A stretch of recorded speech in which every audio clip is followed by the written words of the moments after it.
Products to avoid. In this lesson you're going to learn about types of products that you should avoid when going through your product selection. This is a very short but incredibly important lesson. Before getting started searching, we have a list of products that you should avoid. You can download the list in PDF format below this video. Avoiding products on this list will save you a lot of time and potential heartache. Basically, all the products on the list are problematic, and there are several reasons they could be a problem. Firstly, they could be incredibly competitive to the point of saturation, even though they may match most of the ASM criteria. Now, we know this from results of previous students and our own experience too. Secondly, they could be patented, and we know they have caused issues for our members in the past. Patent searches are not always perfect, so having this information from friends and members is a big bonus.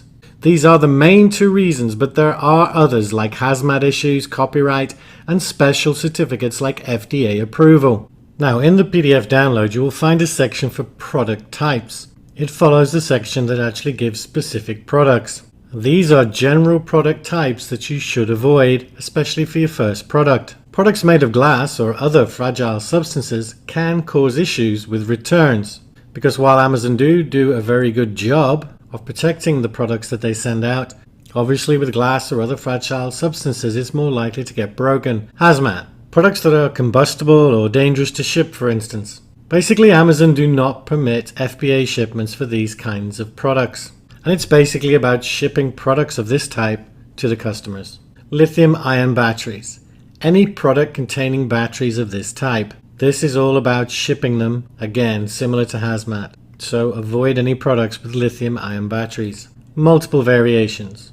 Products with variations can be fantastic opportunities. And variations are simply a different color or a different size or something along those lines.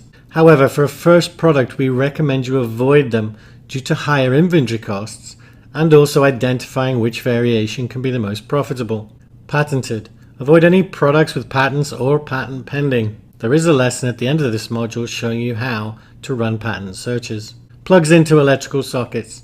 So products of this type can produce liability issues and also can be lower quality, especially if they're coming from China. So because of these two factors, we don't recommend you choose any product that needs to plug into a wall socket, for instance.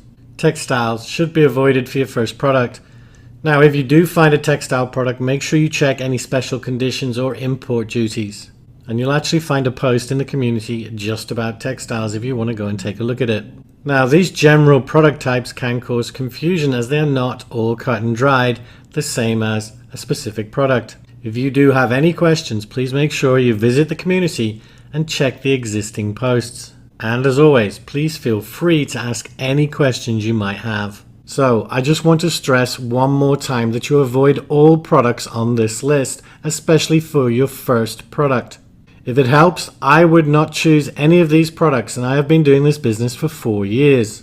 We want you to succeed, and avoiding these products will make your job much easier. So what's next? So now you've learned about products which you should avoid when going through the product selection process. In the next lesson, you're going to learn exactly what the ASM product selection process is. So your action step for this lesson, download and print the products to avoid PDF and keep it right next to your computer for when you start the product selection process. But that's it for this lesson. Take care.